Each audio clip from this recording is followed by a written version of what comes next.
Hi hello sisters எல்லாருக்கும் வணக்கம். So கைத்தொழில் ஒன்று கற்றுக்கோங்க அப்படின்னு சொல்லியிருக்காங்க.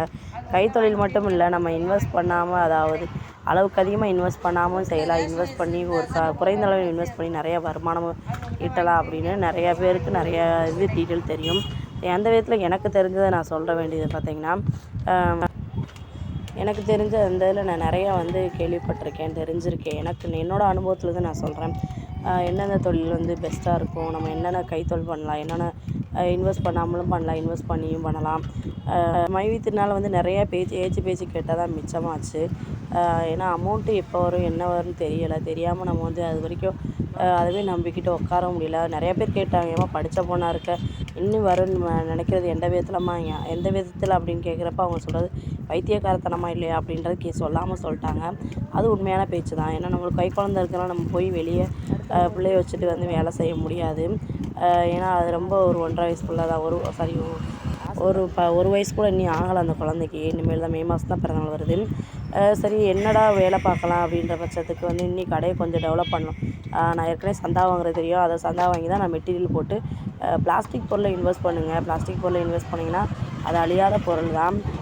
ஏன்னா ஒரு ஒரு ஒரு 1000 ரூபா 2000 ரூபாய்க்கு இன்வெஸ்ட் பண்ணி சந்தையிலையோ இல்லை ரோட்டு கடையிலையோ வச்சு அதுக்கேற்ற மாதிரி ஒரு 10 ரூபா 5 ரூபா எக்ஸ்ட்ரா வச்சிங்கன்னா அன்றைக்கி ஒரு 200 அன்றைக்கி பார்த்து நம்ம ஒரு நாள் சம்பளம் ஒரு 500 வரைக்கும் கூட எடுக்கலாம் நம்ம வைக்கிறத பொறுத்து.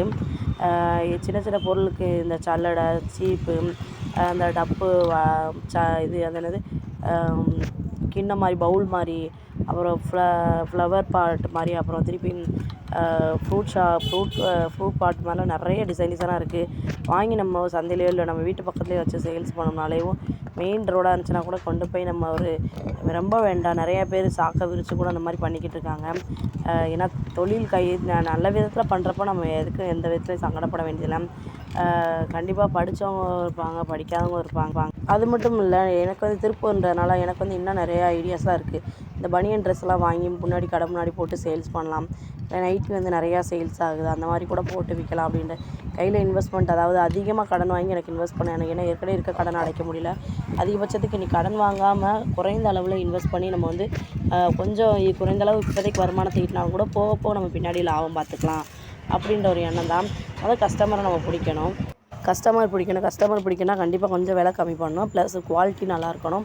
அப்போ தான் நம்மளுக்கு அதுக்கேற்ற மாதிரி வருவாங்க. நம்ம ஒரு 10 ரூபா 5 ரூபா சேர்த்து வச்சா கூட நம்மகிட்ட வாங்கிக்கிடுவாங்க, ஒன்றும் பிரச்சனை இல்லைன்ட்டு. அப்புறம் பார்த்திங்கன்னா டியூஷன் படித்தவங்க 12 வரைக்கும் படித்தவங்க 1 to 5 வரைக்கும் கூட டியூஷன் எடுக்கலாம். தாராளமாக எடுத்தால் கூட ஒரு பிள்ளைக்கு 200 ரூபா மணிக்கு வச்சவங்க கூட நல்ல ஃபீஸு. அது மட்டும் இல்லை, ஃப்ரீ டயத்தில் இந்த பூக்கட்டி கொடுக்குறது.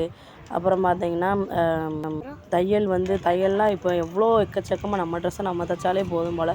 ஒரு ப்ளவுஸுக்கு, ஒரு பிள்ளைங்க ட்ரெஸ்ஸுக்கு தைக்கிறதுக்கு, இல்லை ஒரு புது சேலையை முந்தி அடிக்கிறக்கேவும் 20 ரூபா 30 ரூபா வாங்கிடுறாங்க.